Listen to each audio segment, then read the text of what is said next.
नमस्कार दोस्तों, स्वागत है आपका ओनली इकोनॉमिक्स डिस्कशन में। हमारा टॉपिक चल रहा है मुद्रा का परिमाण सिद्धांत, क्वांटिटी थियरी ऑफ मनी। मुद्रा के परिमाण सिद्धांत के अंतर्गत हम फिशर के विनिमय समीकरण की व्याख्या कर चुके हैं। आज हम बात करेंगे मुद्रा परिमाण के नकदी शेष सिद्धांत की, quantity theory of money of cash balance, जिसे कैम्ब्रिज सिद्धांत भी कहते हैं। कैम्ब्रिज विश्वविद्यालय के अर्थशास्त्रियों, जिसमें मार्शल, पीगू, रॉबर्टसन, कीन्स शामिल हैं, इन्होंने मुद्रा परिमाण सिद्धांत की व्याख्या नकदी शेष सिद्धांत के रूप में की है। यहाँ हमें यह जानना आवश्यक है कि नकदी शेष क्या है, व्हाट इज कैश बैलेंस। वह मुद्रा जो लोग अपने पास या बैंकों में जमा करके रखना चाहते हैं, उसे नकदी शेष कहते हैं। कैम्ब्रिज सिद्धांत की चर्चा करने से पहले हम फिशर के विनिमय सिद्धांत और कैम्ब्रिज सिद्धांत के मूलभूत अंतर को समझते हैं। फिशर का मानना है कि मुद्रा की मांग वस्तुओं और सेवाओं की मांग पर निर्भर करती है, और कैम्ब्रिज अर्थशास्त्रियों का मानना है मुद्रा की मांग नकदी शेष की मांग पर निर्भर करती है। अर्थात फिशर ने मुद्रा को विनिमय का माध्यम माना है और कैम्ब्रिज अर्थशास्त्रियों ने मुद्रा को मूल्य का संचय करने वाला माना है। अब हम बात करते हैं कैम्ब्रिज सिद्धांत की। क्या कहता है कैम्ब्रिज दृष्टिकोण? किसी निश्चित समय में मुद्रा की पूर्ति दी गई हो तो मुद्रा के मूल्य का निर्धारण नकदी शेष की मांग पर निर्भर करता है। यदि मुद्रा की मांग अर्थात नकदी शेष की मांग अधिक है, लोग अपने पास पैसा अधिक रखना चाहते हैं, तो वस्तुओं और सेवाओं पर व्यय कम कर देंगे, और वस्तुओं और सेवाओं पर व्यय कम करने से कीमत स्तर में कमी आएगी, और कीमत स्तर में कमी आने से मुद्रा का मूल्य बढ़ जाएगा। इसके विपरीत यदि नकदी शेष की मांग कम है, लोग अपने पास पैसा कम रखना चाहते हैं, तो वस्तुओं और सेवाओं पर अधिक व्यय करेंगे, और वस्तुओं और सेवाओं पर खर्च अधिक होने से कीमत स्तर में वृद्धि होगी, और कीमत स्तर में वृद्धि होने से मुद्रा का मूल्य कम हो जाएगा। आइए समझते हैं इसे।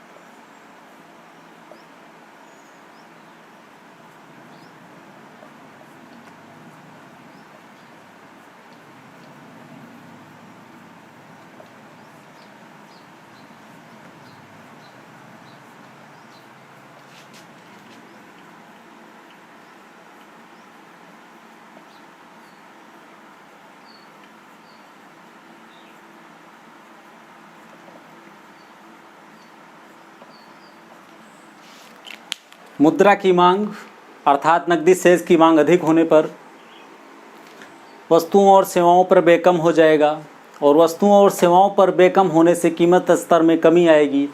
कीमत स्तर में कमी आने से मुद्रा का मूल्य बढ़ जाएगा। इसके विपरीत यदि मुद्रा की मांग अर्थात नकदी शेष की मांग कम है, लोग अपने पास मुद्रा कम रखना चाहते हैं, तो वस्तुओं और सेवाओं पर व्यय बढ़ जाएगा, और वस्तुओं और सेवाओं पर व्यय बढ़ने से कीमत स्तर में वृद्धि होगी, और कीमत स्तर में वृद्धि होने से मुद्रा का मूल्य कम हो जाएगा। इस प्रकार कैम्ब्रिज अर्थशास्त्रियों ने मुद्रा के मूल्य निर्धारण में नकदी शेष सिद्धांत का प्रयोग किया है। इस प्रकार कैम्ब्रिज अर्थशास्त्रियों ने नकदी शेष सिद्धांत की सहायता से मुद्रा के मूल्य का निर्धारण किया है।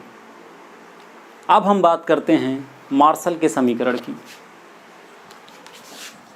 क्या कहता है मार्शल का समीकरण?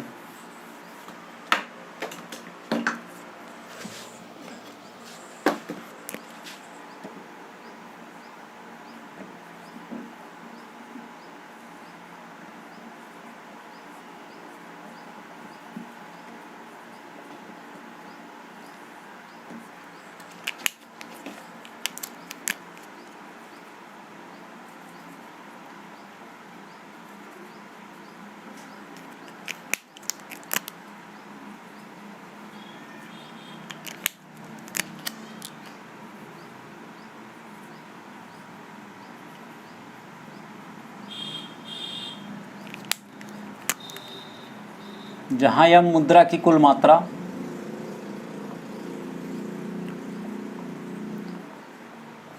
के नकदी शेष की मांग,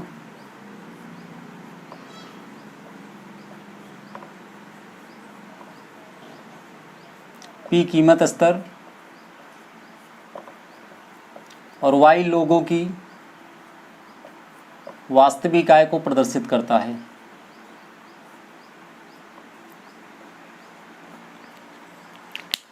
मार्शल के समीकरण में मुद्रा की पूर्ति, कुल पूर्ति को यम द्वारा प्रदर्शित किया गया है और मुद्रा की कुल मांग के पी वाई द्वारा प्रदर्शित किया गया है। यदि के और वाई को कांस्टेंट मान लिया जाए, स्थिर मान लिया जाए, तो यम इक्वल टू पी प्राप्त होगा।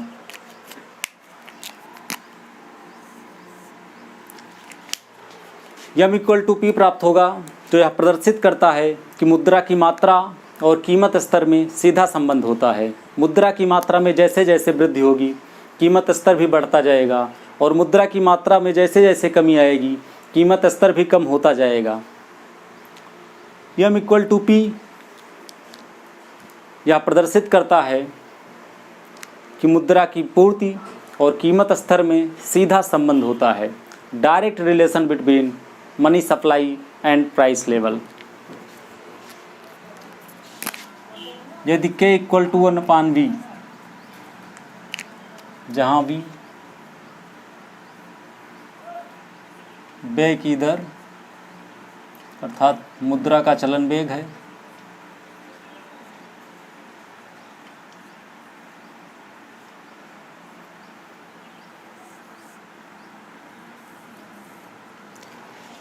के नकदी शेष की मांग है और वी व्यय की दर है। नकदी शेष की मांग और व्यय की दर में विपरीत संबंध होता है। यदि नकदी शेष की मांग अधिक है, लोग व्यय कम करेंगे और यदि नकदी शेष की मांग कम है, लोग खर्च अधिक करेंगे, व्यय अधिक करेंगे। तो के इक्वल टू 1/v प्रदर्शित करता है कि नकदी शेष की मांग और व्यय की दर में विपरीत संबंध होता है। के का मान समीकरण 1 में रखने पर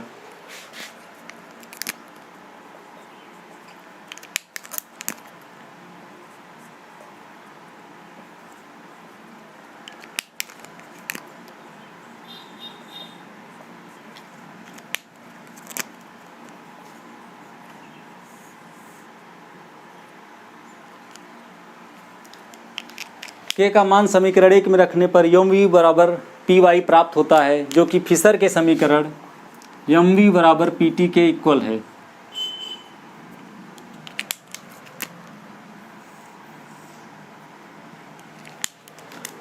फिशर के विनिमय सिद्धांत में भी मुद्रा की मात्रा और कीमत स्तर में सीधा संबंध प्राप्त होता है और मार्शल के समीकरण में भी मुद्रा की मात्रा और कीमत स्तर में सीधा संबंध प्राप्त होता है। इस प्रकार आज हमने